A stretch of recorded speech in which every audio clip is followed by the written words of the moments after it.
కట్టుబడింది ఈ పట్టణం. కాబట్టి కట్టుబడిన నది ఇది వర్తకానికి చాలా అనుకూలమైన గ్రామంగా ఉంది మాట.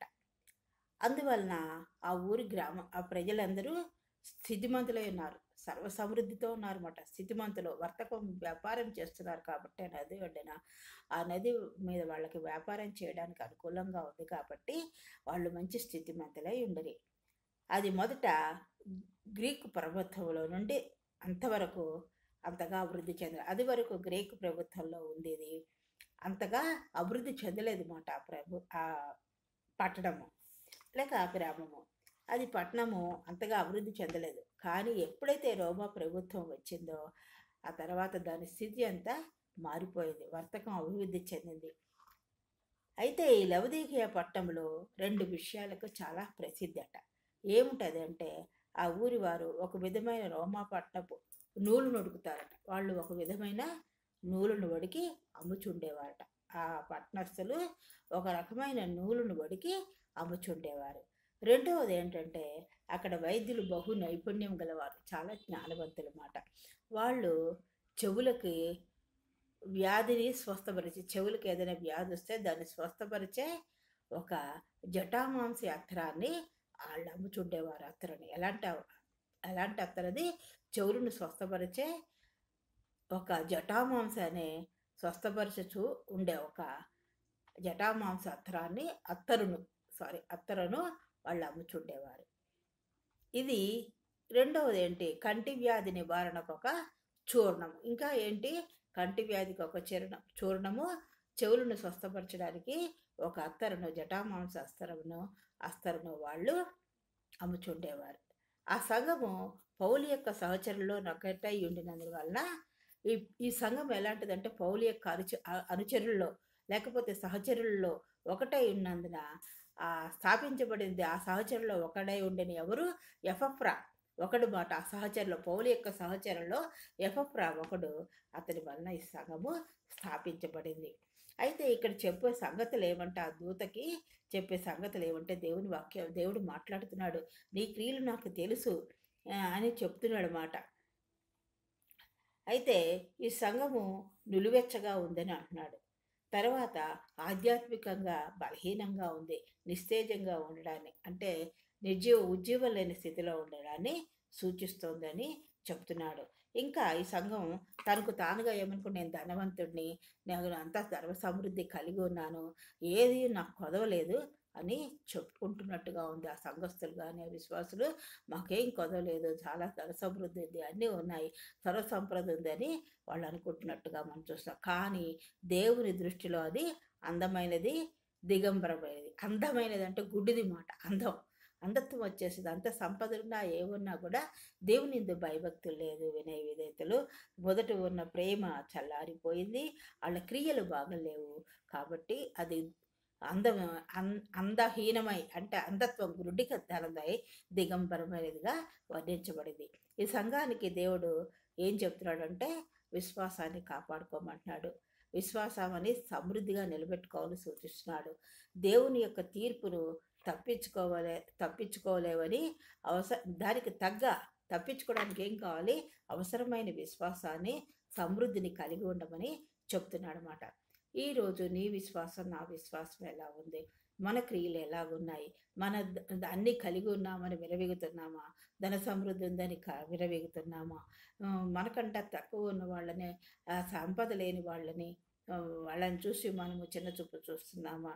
మనం ఈ లోక సంబంధమైన ధన సమృద్ధి మనకి చూసుకొని పొంగిపోతున్నామా? మరి ఆత్మీయ జీవితంలో మన జీవితం ఎలాగుంది అన్నది పరీక్షించుకోవాలి. మన క్రియలు ఎలాగున్నాయి అని పరీక్షించుకోవాలి. మనము ఈ లోక సంబంధంగా బంగారము, ధన సంపదలు, ఇల్లు, గౌరవం, ఉద్యోగము ఇలాంటి వాటి మీదే మనము సంతోషంతో సాగిపోతున్నామా? మనం పరీక్షించుకోవాలి. నీవు ఆసక్తి కలిగి మారు మనసు పొందమంటున్నాడు. మారు మనసు పొందితే అప్పుడు నేను నీ స్వరం వింటా, లేకపోతే నా స్వరం నీవు వింటే, నువ్వు మారు మనసు పొంది ఎవడైనను ఆసక్తి కలిగి మారు మనసు పొంది నా స్వరము విని తలుపు తీసిన ఎడల నేను అతని వద్దకు వచ్చి అతనితో నేను నాతో అతను కూడా భోజనం చేయుదుము అని దేవుడు వాక్యం సెలవిస్తుంది. కాబట్టి నేను జయించి నా తండ్రితో కూడా ఆయన సింహాసనం మీద కూర్చుండి ఉన్న ప్రకారము జయించిన వాళ్ళు ఆయన సింహాసనం మీద ఎలా కూర్చుండి ఉంటారో వారిని కూడా నాతో కూడా నా సింహాసనంతో కూర్చుంటారు. ఎవరైతే జయిస్తారో వారు నాతో ఉండి నేను తండ్రితో సింహాసనంతో కూర్చున్నట్టుగా నా వారు కూడా సింహాసనంతో కూర్చుండనిచ్చేదను అని చెప్తున్నమాట దేవుడు. మరి ఆయన ఉమ్మి వేస్తానంటున్నాడు. అది ఎంత అంటే మనం ఎంత ఇదిగా ఉంటే ఆ సంఘము దేవుడు అలాంటి మాట అంటాడు. ఉప్పు వేస్తారని అంటే అంత హీన స్థితిలో వాళ్ళు ఉన్నారని మనం గ్రహించగలవలసిన వారమై ఉన్నాము. నేను నా నోట నుండి ఉమ్మి వేయుదును ఉద్దేశించుతున్నానన్న మరి మనము అలాగున్నామా? మనం ఆయన సింహాసనానికి ఆయన మన కూర్చుండి పెట్టే అర్హత కలిగి ఉన్నామా? మనం పరీక్షించుకోవాలి. కాబట్టి మన క్రియలు మంచి క్రియలవే ఉండాలి. మారు మనసు ఉండాలి. ప్రతిరోజు మనం ఏ విషయంలో అయినా ఎలాగున్నామో మన క్రియలు ఎలా ఉన్నాయో దేవుని విశ్వాస జీవితంలో పరిశుద్ధ జీవితంలో కానీ మనకున్న కలిగిన దానిలో మనం గర్వపడుతూ ఆ ధన సమృద్ధి కలిగి ఉన్నామని మనం విర్రవీగుతున్నామా?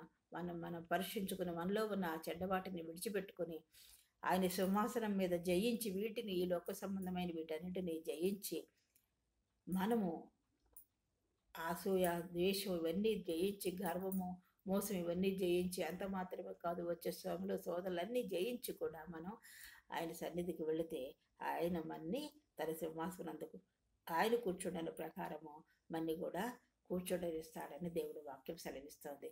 కాబట్టి మనము వెచ్చగారనో చల్లగారనో ఉండక దేవుని యందు మనం ఎలాగుండాలంటే నమ్మకంగా విశ్వాసంగా పరిశుద్ధంగా ఆయనకు భయభక్తులు కలిగి ఆయన యందు భయభక్తులు కలిగి ఉండాలని దేవుడి వాక్యం సెలవిస్తుంది. దేవుడి వాక్యం దీవించుగాక. అత్యంత మహాపరిశుద్ధుడును ప్రేమమైన కృపామైన దయాబడిన ప్రభా మీ అప్రించి పాదములకు లెక్కలేని స్థుతులు స్తోత్రాలు వందనాలు చెల్లించుకుంటా మరొకసారి నీ పాద సన్నిధానికి వచ్చిన ఆయన ఈ వాక్యాన్ని వివరించుటకు నాతో మాట్లాడినందుకు నాకు జ్ఞానం సరిపోదు నాయన. మరి మీరు నాయన క్లుప్తంగా నాతో మాట్లాడినందుకు నా ప్రభా నాతో మాత్రమే కాక విరుచున్న వారితో మీరు మాట్లాడి మమ్మల్ని నాయన మరి వెచ్చగారను చల్లగారను ఉండి నా ప్రభా జయించే వారుగా ఉండే కృపాను గురించి విశ్వాస జీవితంలో ముందుకు సాగిపోయే కృపాను గురించి మీరే సహాయం చేసి మహింపదవని మీ ప్రియకుమారుడు మా రక్షకుడు నేను యేసుక్రీస్తు వారికి నీ పాదాలు పట్టుకుని అతి విక్రయంగా ఎడుకొచ్చున్నాం తండ్రి. నన్ను ప్రోత్సహిస్తూ బలపరుస్తూ ఆదరిస్తున్నందుకు వందనాలు.